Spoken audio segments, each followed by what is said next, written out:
வணக்கம். இன்னைக்கு நம்ம யாரை பேட்டி காண போறோம் அப்படின்னு பார்த்தீங்கன்னா, தேவகோட்டை மண்ணின் மைந்தர்கள் வரிசையில பேச்சாளரும், எழுத்தாளரும், பயிற்றுனரும், பொருளாதார நிபுணர். நீங்க இன்னைக்கு ஊடகங்கள்ல பார்த்தீங்கன்னா, பெரும்பாலான பொருளாதார கலந்துரையாடல் இவர் இல்லாமல் நடைபெறாது. ஆம், சரி. டாக்டர் சோம வள்ளியப்பன் அவங்க தான் நம்ம இப்ப பேட்டி காண போறோம். வணக்கம். வணக்கம். சித்ரா பஞ்சு கிரியேஷனுக்காக உங்களுடைய இந்த பிஸியான ஷெட்யூல்லையும் நீங்க நேரம் ஒதுக்கி கொடுத்ததுக்கு முதல்ல என்னுடைய நன்றி கலந்த வணக்கத்தை தெரிவிச்சுக்கிறேன். நன்றி. முதல்ல நீங்க வந்து உங்களுடைய படிப்பு அதாவது பற்றி சொல்லுங்க. நான் ஒரிஜினலா எக்கனாமிக்ஸ் ஜாயின் பண்ண பிறகு என்னுடைய தந்தை விருப்பப்பட்டதுனால நான் ஹோட்டல் மேனேஜ்மெண்ட்டுக்காக அதை விட்டுட்டு போயிட்டு அதுக்கப்புறம் திரும்ப ஹோட்டல் மேனேஜ்மெண்ட் முடித்த பிறகு அதற்கு பிறகு எக்கனாமிக்ஸ் முடிச்சுட்டு அதற்கு பிறகு வேலையில் சேர்ந்த பிறகு தொடர்ந்து படித்ததில் நான் வந்து post graduate diploma in HR and personal management Calcutta NIPM நான் ஒரு அகில இந்திய அளவில் 2வது இடம் கிடைக்கிற அளவுக்கு அதில் ஸ்கோர் பண்ணேன்.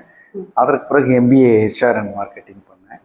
பிறகு தொடர்ந்து PhD எமோஷனல் இன்டெலிஜென்ஸ் சென்னை பல்கலைக்கழகத்தில் ஒரு 6 ஆண்டுகள் ஆய்வு செய்து பெற்றேன்.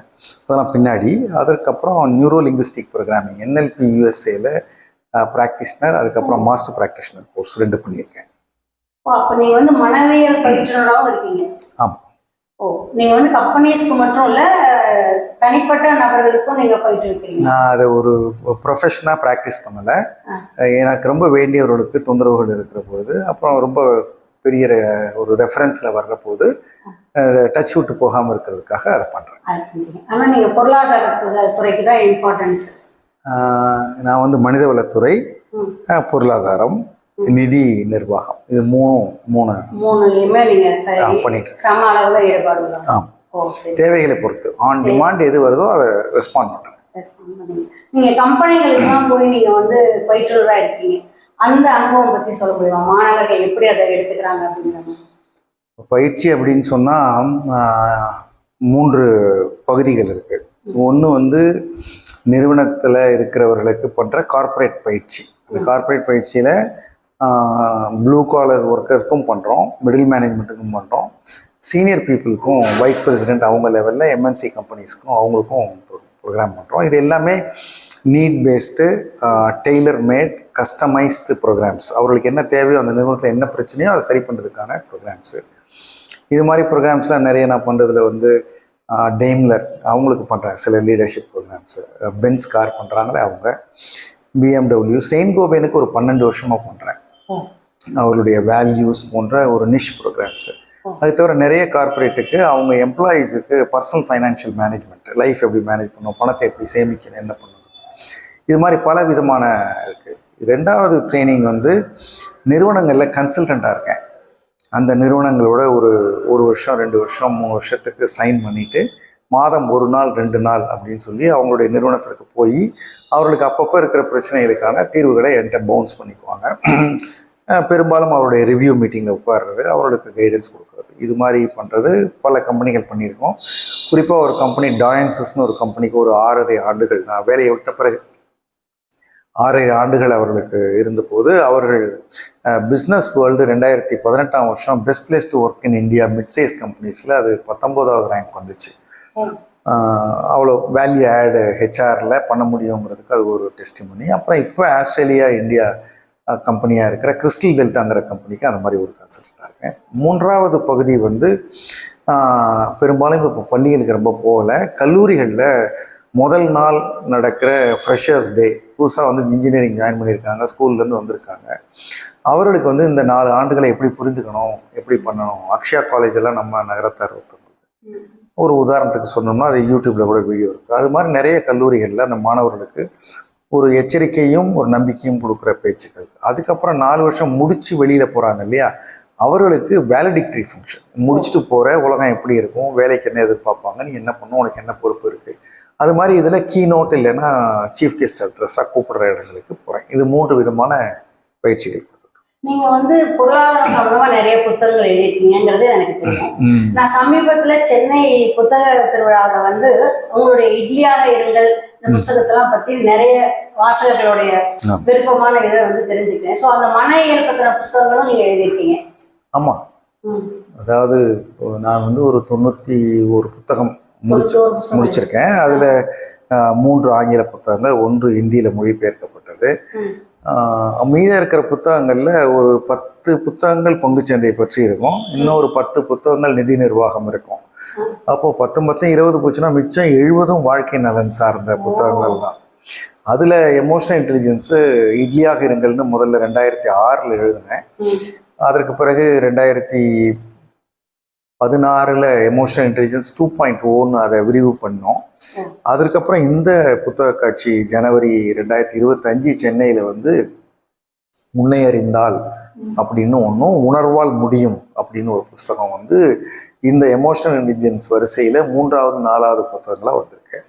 இது தவிர உறவுகள் மேம்பட, உலகம் முன்வசம், காதல் முதல் திருமணம் வரை, இது மாதிரி பல புத்தகங்கள், குடும்ப நலன், மகிழ்ச்சியாக வாழுங்கள், இது மாதிரி பல புத்தகங்கள், நிர்வாகம் சார்ந்த நிறைய புத்தகங்கள் இருக்கு.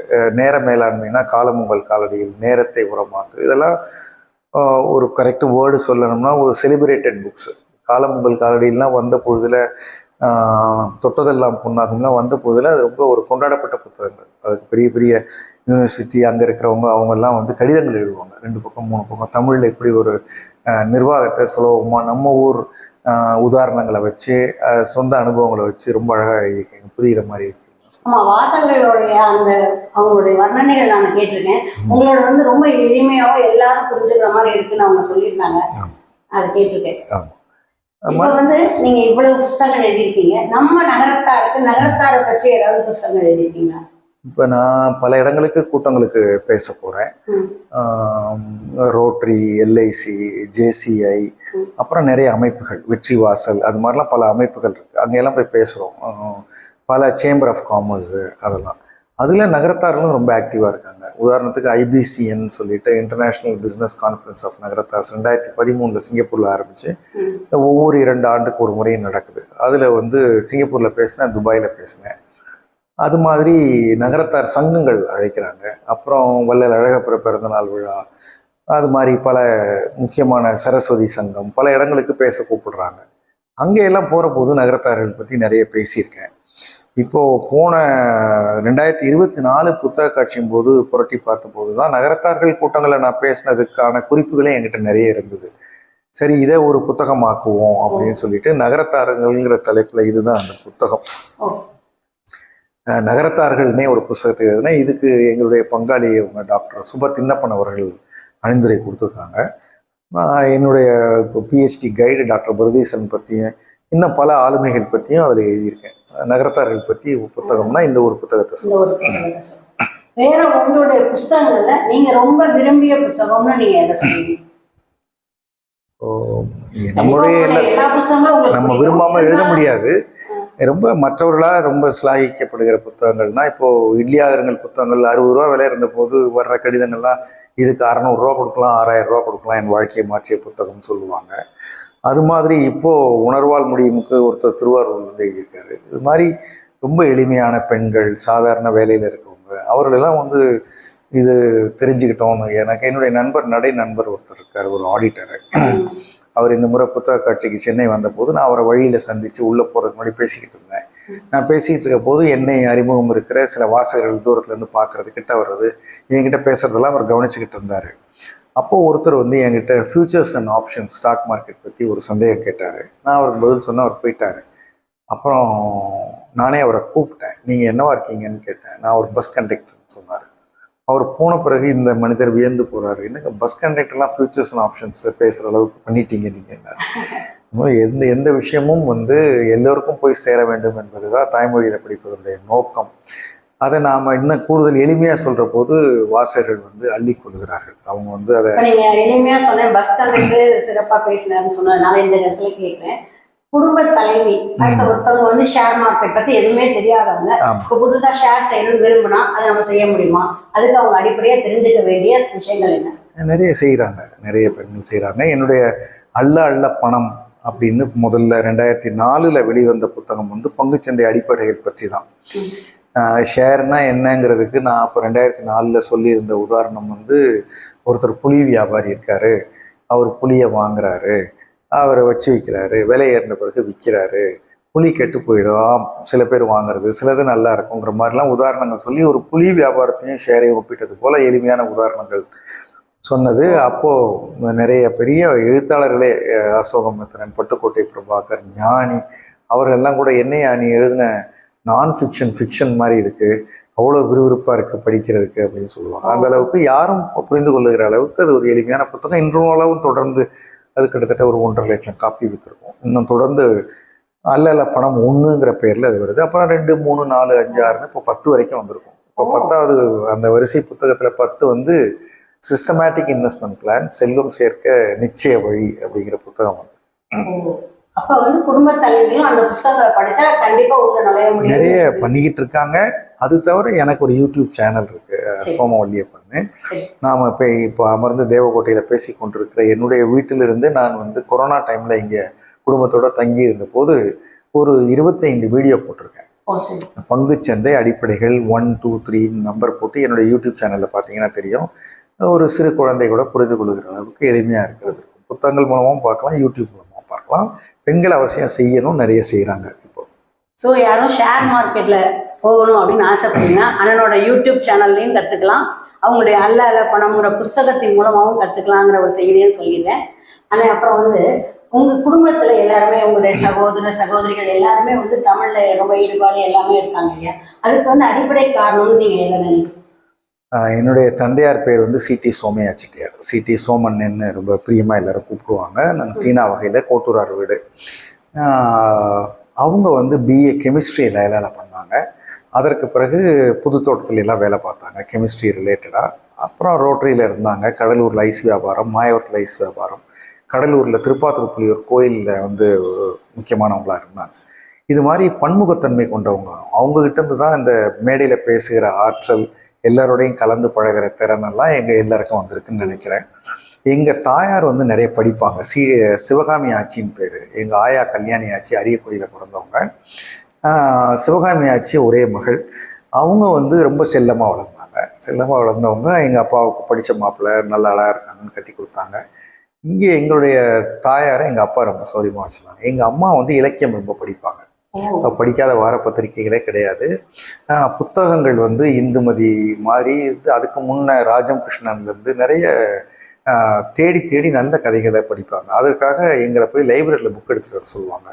நானும் என்னுடைய சகோதரர், இளைய சகோதரர் வசந்தும் சின்ன பையனாக இருக்கும் போது எங்களுக்கு வீட்டில் கொடுக்கப்படுற வேலைகளில் ஒரு வேலை லைப்ரரியில் புத்தகம் மாற்றுறது அம்மாவுக்கு. அங்கே போனோம்னா அந்த எந்த புத்தகத்தை கொண்டு வந்தாலும் அம்மா படித்த புத்தகமாக இருக்கும். அதனால் நாங்கள் லைப்ரரியே மாற்றுற மாதிரியெல்லாம் வரும். அந்த அளவிற்கு படிப்பார்கள். எங்கள் ஆயா நிறைய இந்த கம்பராமாயண பாடல்கள், தனிப்பாடல்கள், ஔவையார் பாடல்கள்லாம் எங்களை சின்ன வயதில் உட்கார வச்சு அவர்களுக்கு பொழுது போகாத போது எங்களுடைய பொழுதையும் போக்குவதற்கு ஆளுக்கு ஒரு பாட்டு பாடணும், மனப்பாடணுமா, மாற்றுப்பாட்டு மாதிரியெல்லாம் இப்படியெல்லாம் ஒரு குடும்ப சூழ்நிலை சின்ன வயதுலேருந்தே ஒரு படிப்பு, பாடல், கதைகள்னு வந்திருக்கு. அதனால நானும் அந்த உள்ள வந்திருக்குன்னு நினைக்கிறேன். இப்போ வந்து நீங்க வந்து ரொம்ப எல்லா இடத்துலயும் ரொம்ப பிஸியா இருக்கீங்க இல்லையா? உங்க குடும்பத்துக்குன்னு நீங்க நேரம் ஒதுக்காத பத்தி ஆட்சி வந்து என்ன சொல்லுவாங்க? இல்லை, நான் வந்து என்னுடைய முழு 58 வயது வரைக்கும் 60 வயது வரைக்கும் ரிட்டையர்மெண்ட் வரைக்கும் நான் வேலை பார்க்கல. நான் தொடக்கத்தில் வேலை பார்த்தது வந்து பிஹெச்இஎல். அதுக்கப்புறம் அதை ரிசைன் பண்ணிவிட்டு வேர்ல்பூல் போனேன். வேர்ல்பூல் ரிசைன் பண்ணிட்டு பெப்சிகோ, டாக்டர் ரெட்டிஸ் ஃபவுண்டேஷன், அதற்கப்புறம் நவியா, கேமியோ எல்லாம் ஒர்க் பண்ணிவிட்டு 2012 ஐ ரிசைன்டு மை ஜாப். அதுக்கப்புறம் நான் முழு நேரம் வந்து ஒரு கன்சல்டன்ட்டு இல்லைன்னா ஒரு ட்ரெயினராக, ஒரு ஸ்பீக்கராக தான் போகிறேன். அதனால் மாதம் ஒரு 7-8 நாள் தான் வெளியில் இருப்பேன். மற்றபடி பெரும்பாலான நேரங்கள் வீட்டில் இருக்கேன். இப்போதைக்கு என்னுடைய பேத்தியை ஸ்கூல்லேருந்து கூட்டிகிட்டு வர்றது கூட நான் தான். அப்போ குடும்பத்துக்கு உங்க நேரம் எல்லாமே நீங்க உங்க குடும்பத்திலையும் கண்டிப்பா உபயோகப்படுத்துறீங்க. நிச்சயமா பண்றோம். நான் என்னுடைய ஏன்னா அப்பதான் நீங்க நேரம் மேலாண்மை பத்தி இவ்வளவு தூரம் எழுத முடியும் இல்லையா? ஆமா. அதனால என் மனைவி எனக்கு உதவியா இருப்பாங்க. நானும் அவர்களுக்கு பல விதங்கள்ல குடும்ப வேலைகள்ல உதவி. புஸ்தகம் இதெல்லாம் பத்தி நம்ம இப்ப பேசணும். நீங்க ஊடகத்துல நிறைய வந்து பேசுறீங்க, அதை பற்றிய உங்களுடைய இப்போ நமக்கு வந்து புத்தகங்கள் நமக்கு ஒரு பெரிய அறிமுகம். நம்ம புத்தகங்களை படித்தவங்க கல்லூரியில் இருக்காங்க, புத்தகங்களை படித்தவங்க ஊடகங்களில் இருக்காங்க. இந்த அல்லால பணம் மூலமாக ஒரு தலைமுறை 2004 வந்தது. இப்போது 2025 25 வருஷமா 21 வருஷமா அது ஓடிக்கிட்டு இருக்கு. அதை படித்தவர்களெல்லாம் வந்து என்னை தொடர்ந்து தொடர்பு கொள்கிறாங்க.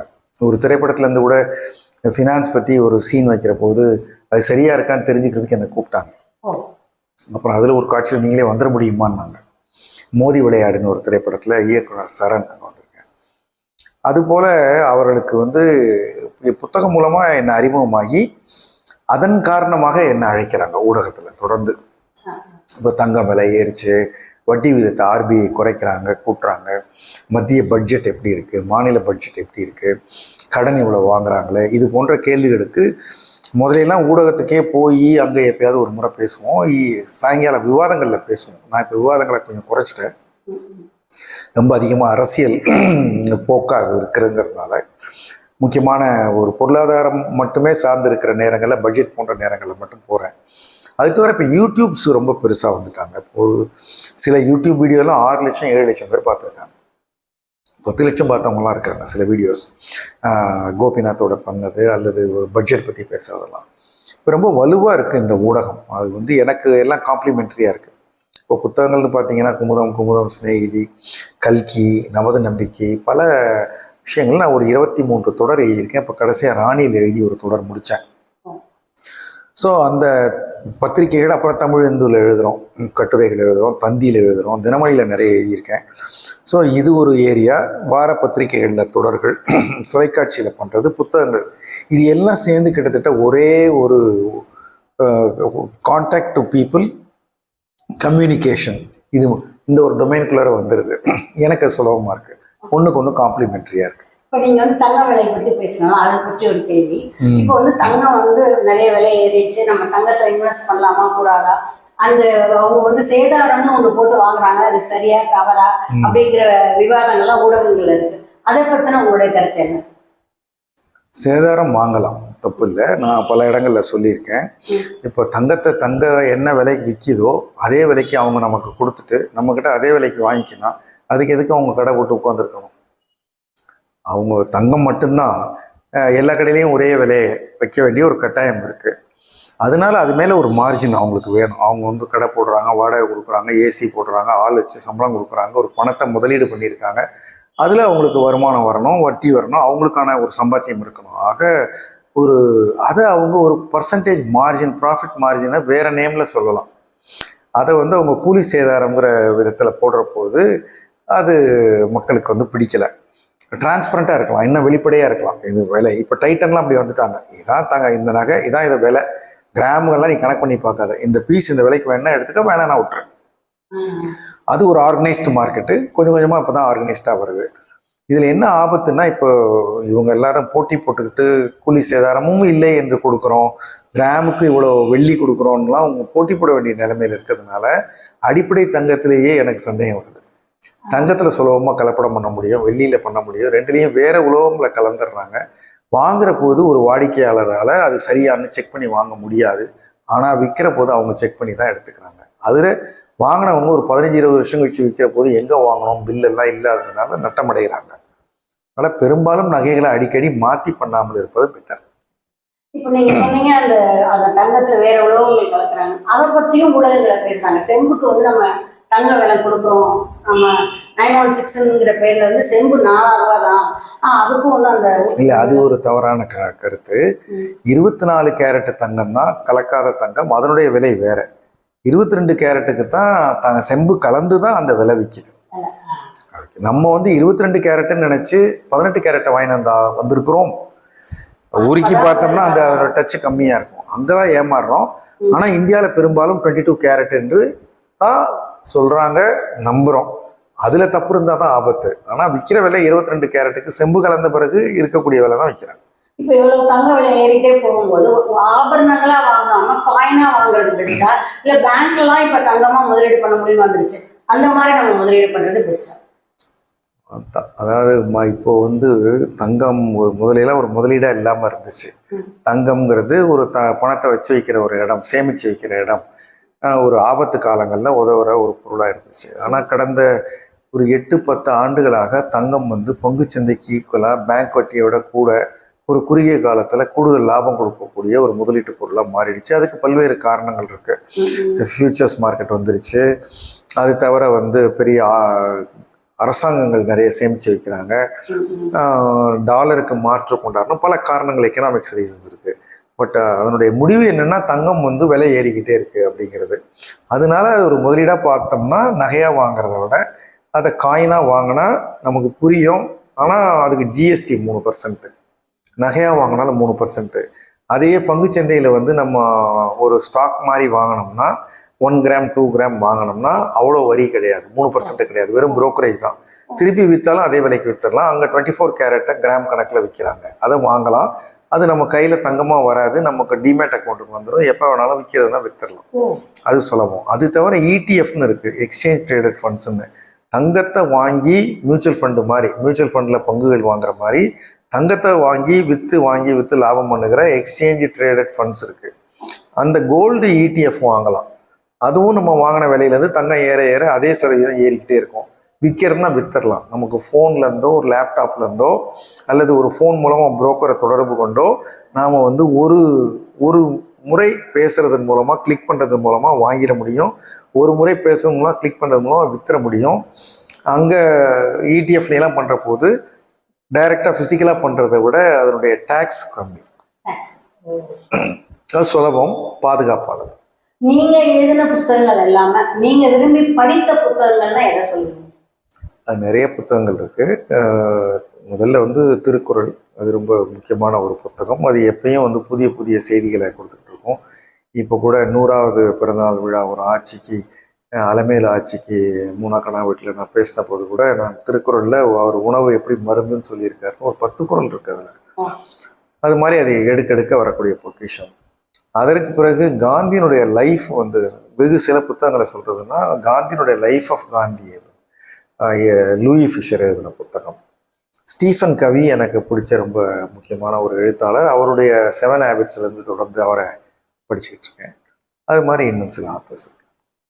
எனக்கு தமிழில் ரொம்ப பிடிச்ச ஆத்தர் வந்து சுஜாதா, பாலகுமாரன், சா கந்தசாமி. நீங்க எழுதின புஸ்தகங்கள்ல எல்லாமே அதிகமா விற்பனை ஆகுது. விற்பனை ஆகாமல் இருக்கக்கூடிய புத்தகங்களும் இருக்கா? இருக்கு.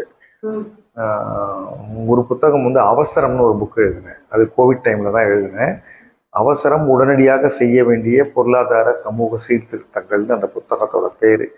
உலகம் வந்து எப்படி இன்றைக்கு பிளாஸ்டிக்காலையும் வெப்ப அதிகமாகிறதுனாலையும் கார்பன் எமிஷன் எப்படி கெட்டுக்கிட்டு இருக்கு, எப்படி உலகத்தில் பெரிய கார்பரேட்ஸ் ரொம்ப பெரிய கார்பரேட் ஆகி மற்றவங்களை அழிச்சிட்டு இருக்காங்க, ஆர்டிஃபிஷியல் இன்டெலிஜென்ஸ் எப்படி ரொம்ப அதிகபட்ச உச்சத்துக்கு போய் மனிதத்தினுடைய முக்கியத்துவத்தை ஒழிக்க போகுது என்பது போன்ற 5 பெரும் பிரச்சனைகளை அந்த புத்தகத்தில் குறிப்பிட்டு இப்போ இருந்தே நடவடிக்கை எடுக்க வேண்டும் என்று எழுதினேன். அது ஒரு 3-4 ஆண்டு அது எழுதி முடிச்சு குறைவாக விற்பனையாகிற என்னுடைய புத்தகங்களில் ஒன்று அது.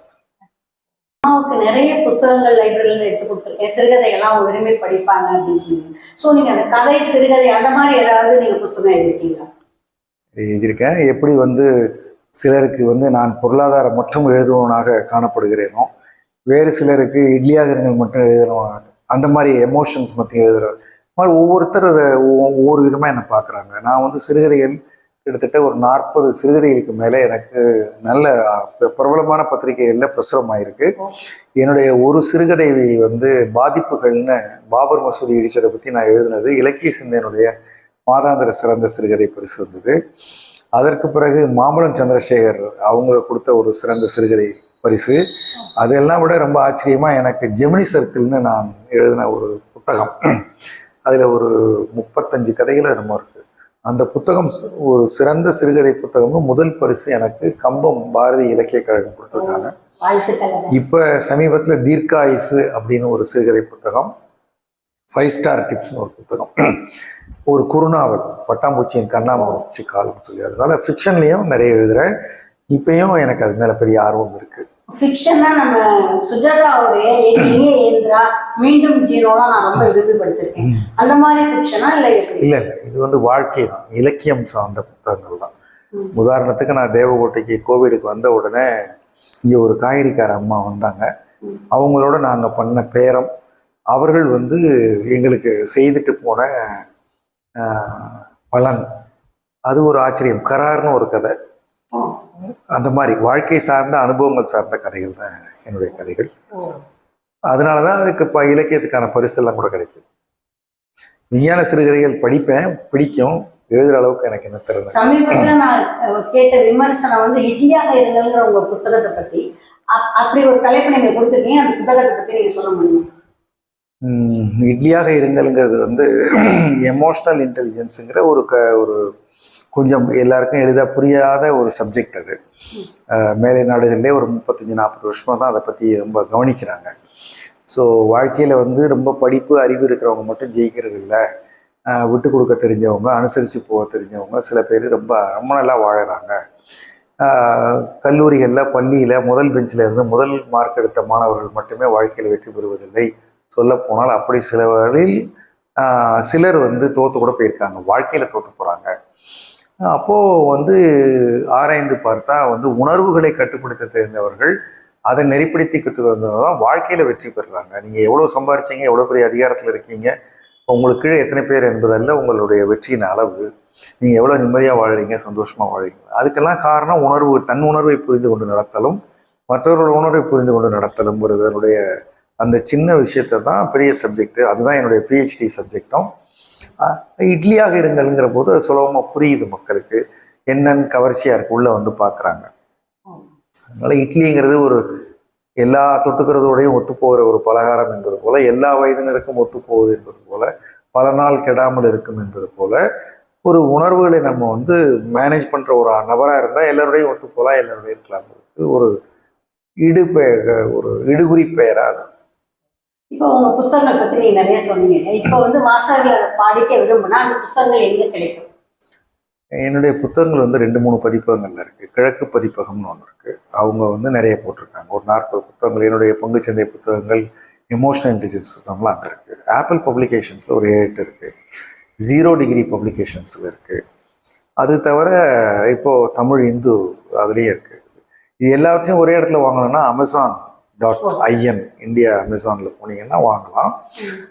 டயல் ஃபார் புக்ஸ்னு ஒன்று இருக்குது. அந்த டயல் ஃபார் புக்ஸுக்கு போனீங்கன்னா அது என்னுடைய சில புத்தகங்களில் கூட அந்த எண் இருக்கும், சிலருக்கு தேவைப்படுங்கிறதுனால சொல்லணும்னா, டயல் ஃபார் புக்ஸினுடைய எண் வந்து 9459012334. அதில் போடலாம். அந்த புஸ்தகத்தில் அங்கே வாங்கலாம். டயல் ஃபார் புக்ஸு கேட்டால் கிடைக்கும்.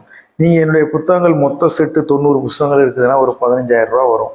அதை நிறைய பேர் கல்லூரிகளில் அவங்க பள்ளிகளில் 4 செட்டு 5 செட்டு வாங்கி வைக்கிறாங்க. அப்படி வச்சாங்கன்னா இவங்க எல்லாத்திலும் வாங்கி நான் ஒரு 30% கழிவு வாங்கி ஒரு 10,000 ரூபாய்க்கு ஒரு ஃபுல் செட்டு கொடுக்குறேன். அது அவங்களுக்கு பிரயோஜனமாக இருக்குது. அப்படி இருக்கவங்க தொடர்பு கொண்டாலும் வாங்கி கொடுக்குறோம். புத்தகங்கள்லாம் நல்லா அதன் போக்கில் நல்லா விற்பனை ஆகிட்டு இருக்கு. விற்பனை செய்ய வேண்டும் என்பதற்காக சொல்லல, நிறைய பேருக்கு நமக்கு நிறைய பேருக்கு நான் வந்து நமது செட்டிநாட்டில் எழுதுறேன், ஆட்சி வந்தாச்சில் எழுதுறேன், தினமணிகள் எழுதுறேன். அதனால பல பேர் என்ன நினைச்சிட்டு இருக்காங்கன்னா, நம்ம நகரத்தாரில் வந்து நீங்க இந்த 3 பத்திரிகையிலையும் ரொம்ப நாளா எழுதுறீங்க, அப்போ அவ்வளவுதான் தெரிஞ்சிருக்கு அவங்களுக்கு. அதுக்கு மேல எங்க எழுதுறோம்னே அவங்களுக்கு தெரியல. அதனால நம்ம இதை சொல்றோம். ஒரு கட்டாயம் இருக்கு, இதெல்லாம் வெளியில இருக்கு. நிறைய பலரும் பயன்பெற்று கொண்டிருக்கிறார்கள், பாராட்டி கொண்டிருக்கிறார்கள், கடிதம் எழுதி கொண்டிருக்கிறார்கள். நம்ம அவர்களும் தெரிஞ்சுக்கிட்டு.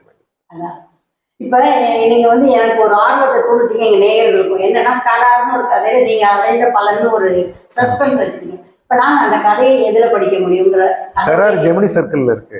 ஜெமினி சர்க்கிள்ங்கிற புத்தகத்துல கராருங்கிற கதை இருக்கு. சரி, கண்டிப்பா நாங்க அதை படிக்கிறோம். இந்த எங்களுடைய சித்ரா பஞ்சு கிரியேஷனுக்கு நீங்க இவ்வளவு நேரம் ஒதுக்கி கொடுத்ததுக்கு மிக்க நன்றியை தெரிஞ்சுக்கிறேன். நன்றி, வணக்கம். நம்ம மக்களிடையே என்னை பற்றி கூடுதலாக விவரம் தெரிந்து கொள்ள ஒரு வாய்ப்பு கொடுத்து உங்க சித்ரா பஞ்சு கிரியேஷன்ஸுக்கும் பேட்டி எடுத்த உங்களுக்கும் என்னுடைய மனமார்ந்த நன்றி. நன்றி, வணக்கம்.